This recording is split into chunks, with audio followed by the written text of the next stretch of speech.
مفتی صاحب درود کب پڑھیں، کون سا پڑھیں، کتنی مرتبہ پڑھیں؟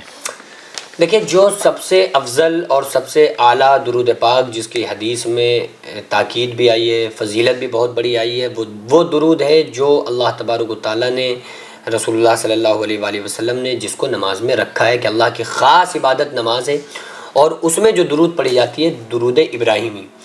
اس کی فضیلت اس وجہ سے بھی بہت زیادہ اعلیٰ اور افضل ہے کہ وہ نماز میں پڑھی جاتی ہے اور رسول اللہ صلی اللہ علیہ وآلہ وسلم سے ثابت ہے. اور اس میں یہ بھی سب سے اہم چیز یہ بھی ہے کہ اس میں جو درود پڑھا جا رہا ہے اس میں رسول اللہ صلی اللہ علیہ وآلہ وسلم کی آل بھی شامل ہے، کیونکہ آپ جب درود پڑھیں گے تو اللہم صلی علی محمد وعلی آل محمد، یہ ایک دعا ہے. درود عربی میں درود کہتے ہیں، اردو میں اس کو دعا کہہ لیں آپ. اس کا جو ترجمہ ہوگا وہ یوں ہے کہ اللہم صلی علی محمد وعلی آل محمد، اے اللہ رحمت نازل فرما ہمارے نبی محمد صلی اللہ علیہ وآلہ وسلم پر، وعلی آل محمد اور محمد صلی اللہ علیہ وآلہ وسلم کے آل پر.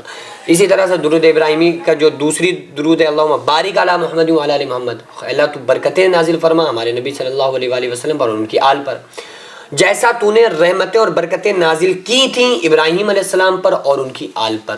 تو یہ درود میں آقا علیہ الصلوۃ والسلام کی آل بھی شامل ہے. اور رسول اللہ صلی اللہ علیہ وآلہ وسلم نے ارشاد فرمایا کہ مجھ پر دم کٹی درود مت بھیجا کرو. صحابہ نے عرض کیا دم کٹی درود کیا ہے؟ فرمایا جس میں میری آل کا ذکر نہ ہو. تو بہتر ہے وآلہ، اگر کوئی انسان صلی اللہ علیہ وسلم کہتا ہے تو اس کو چاہیے کہ بہتر یہ صلی اللہ علیہ وآلہ وسلم کہے، تاکہ درود و سلام ہو اللہ کے رسول صلی اللہ علیہ وآلہ وسلم اور ان کی آل پر.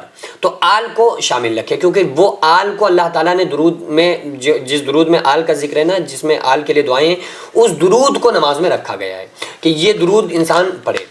تو اسی درود کو اگر کوئی انسان سب سے بہتر ہے جس کی حدیث میں بہت زیادہ تاکید اور فضیلت آئی ہے وہ درود ابراہیمی ہی ہے جو نماز میں پڑھی جاتی ہے، اور اس کو جتنی مرتبہ چاہیں آپ پڑھ سکتے ہیں. ایک مرتبہ صحابہ کرام، ایک صحابی ہے نا، انہوں نے آ کر عرض کیا کہ یا رسول اللہ صلی اللہ علیہ وآلہ وسلم میں آپ پر درود پڑھنا چاہتا ہوں، میں دن بھر میں کتنی مرتبہ آپ کے اوپر درود پڑھوں؟ تو آقا علیہ السلام نے ارشاد فرمایا کہ جتنا تم چاہو. تو انہوں نے کہا یا رسول اللہ ہم اپنے یعنی کہ رات و دن کا چوتھائی حصہ آپ کے اوپر درود پڑھوں گا. تو آقا علیہ السلام نے فرمایا اس زیادہ بڑھا لو تو تمہارے لیے بہتر ہے. انہوں نے کہا یا رسول اللہ پھر آدھا وقت میں جو بھی ہمارے فضائل اور وظائف کے وقت ہے اس میں ہم آدھا وقت آپ کے اوپر درود پڑھیں گے.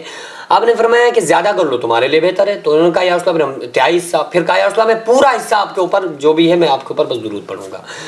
تو بہت بڑی فضیلت ہے، اس میں کوئی قید نہیں ہے کہ آپ 100 مرتبہ 200 مرتبہ 500 مرتبہ، کوئی مسئلہ نہیں. آپ جتنی مرتبہ چاہیں پڑھ سکتے ہیں، جب چاہیں پڑھ سکتے ہیں. یہ بھی نہیں ہے کہ آپ اس ٹائم نہیں پڑھ سکتے، اس ٹائم نہیں پڑھیے. تو یہ وظائف میں سے ہے اور اذکار مسنونہ میں آئے گی، تو آپ جتنی مرتبہ چاہیں جب چاہیں پڑھ سکتے ہیں. اس کی فضیلت یہ ہے آقا علیہ الصلوۃ والسلام نے ارشاد فرمایا جب کوئی بندہ مجھ پر ایک مرتبہ درود بھیجتا ہے تو اللہ تعالیٰ 10 رحمتیں اس پر نازل فرماتا ہے، 10 گناہوں کو معاف فرماتا ہے اور اس کے 10 درجات کو بلند فرماتا ہے. تو درود کا ایک معاملہ ایسا ہے کہ اللہ تبارک و تعالیٰ اس قدر نیکیاں عطا فرماتا ہے کہ 30 گنا اس کو اجر و ثواب اللہ تعالیٰ عطا فرماتا ہے. تو اس لیے جب چاہیں پڑھیں، جتنی چاہیں پڑھیں.